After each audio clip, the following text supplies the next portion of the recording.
अफसाना बहन बेटी।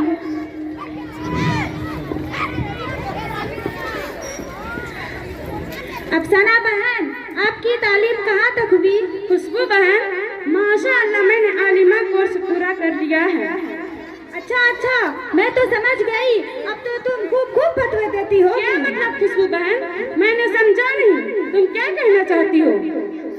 उसका मतलब ये है कि घर में टीवी देखा तो कह दिया हराम है, किसी को आप आस्तीन में देखा तो कह दिया हराम है, दूध में पानी डालने को कह दिया हराम है, कम नाप तोल करना हराम है, और ज़कात देना, रोजे रखना फर्ज है, यही सब तो कहती होगी। खुशबू बहन, तुम्हारी बातों से लगता है कि तुम तो बिल्कुल जाहिल गवार हो, जरा भी तुमको दीन का शऊर नहीं है, तुम तो बिल्कुल बददीन मालूम होती हो। बस बहुत बोलने लगी हो, आलिमा बनकर मुझे नसीहत करने चली हो। खुशबू बहन, इसमें गुस्सा होने का जरूरत नहीं है, तुमने दीन की बातों का मजाक उड़ाया है, इसलिए मुझे ये अंदर इख्तियार करना पड़ा, वरना हम ऐसी बातें नहीं करते।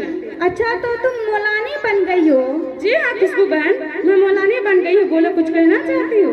अफसाना बहन, ज्यादा तो नहीं, बस मुझे ये बता दो कि आज हमारी दुआएं क्यों कबूल नहीं होती है, आखिर क्या बात है? खुशबू बहन, बहुत गौर से सुनो।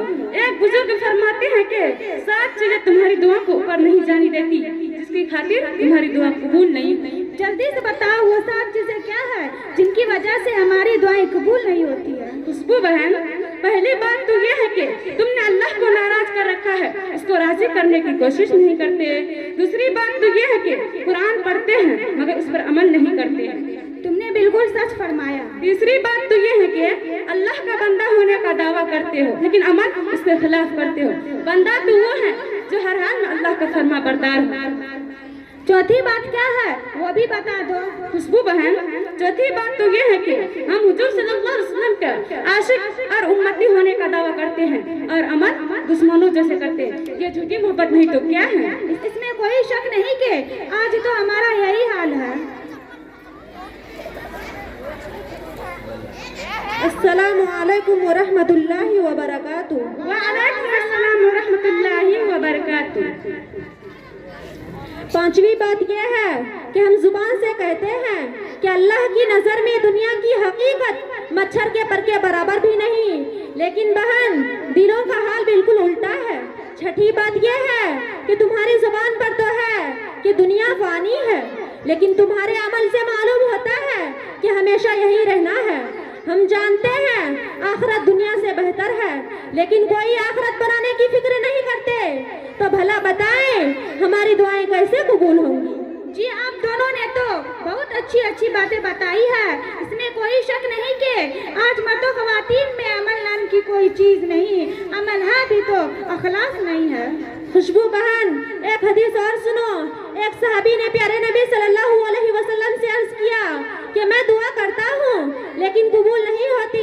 इस सवाल के जवाब में आपने फरमाया हराम से परहेज करो, क्योंकि जब पेट में हराम का एक लुकमा भी जाता है 40 रोज तक उसकी दुआ कबूल नहीं होती।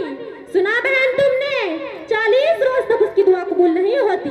मेरा बहन, आपने तो हमारी आंखें खोल दी। हमने तो कभी इस पहलू पर गौर ही नहीं किया कि हराम का एक लुकमा कितना खतरनाक हो सकता है। इस हदीस की रोशनी में जरा सोचिए कि हमारी जिंदगी कुरान हदीस और सुन्नत रसूल से कितनी करीब है, फिर हमारी दुआ कैसे कबूल होगी? मेरा बहन, आपने बिल्कुल सच फरमाया। आप मेरा ही हाल देख लो। सुबह 8 बजे सोकर उठती हूँ, पूरा महीना गुजर जाता है, नमाज नहीं पढ़ती हूँ, रोजे नहीं रखती हूँ, कुरान की तिलावत की तौफीक नहीं होती है, और न ही खैरात करती हूँ और न ही ज़ेवरात की ज़कात देती। खुशबू बहन, सच्ची बात है, हम अमल में बिल्कुल जीरो हैं और बातों में हीरो है। हम सब का बस यही हाल है। नमाज रोजा से काफी दूर, नेक नहीं, सिर्फ दूसरों पर उंगलियां उठाना और ताने देना हमारा काम है। आलिमा साहिबा, तो आप ही बता दीजिए कि हमारी दुआ कैसे कबूल होगी? जब आपने सुना होगा कि बेनमाजी की नहुसत 40 घरों तक पहुंचती है, इसलिए मेरे बहनों, आपने सुना, हम पर फर्ज है कि हम अपने आप को बुरे कामों से बचाएं और नेक कामों में खूब हिस्सा लें। बहन, मैं तो अपनी पिछली जिंदगी पर बहुत शर्मिंदा हूँ और अल्लाह ताला से खूब गिड़गिड़ा कर माफी मांगेंगे, फिर अल्लाह ताला हमको माफ कर देगा और हमारी दुआ भी अलैकुम वरहमतुल्लाहि वबरकातुहू।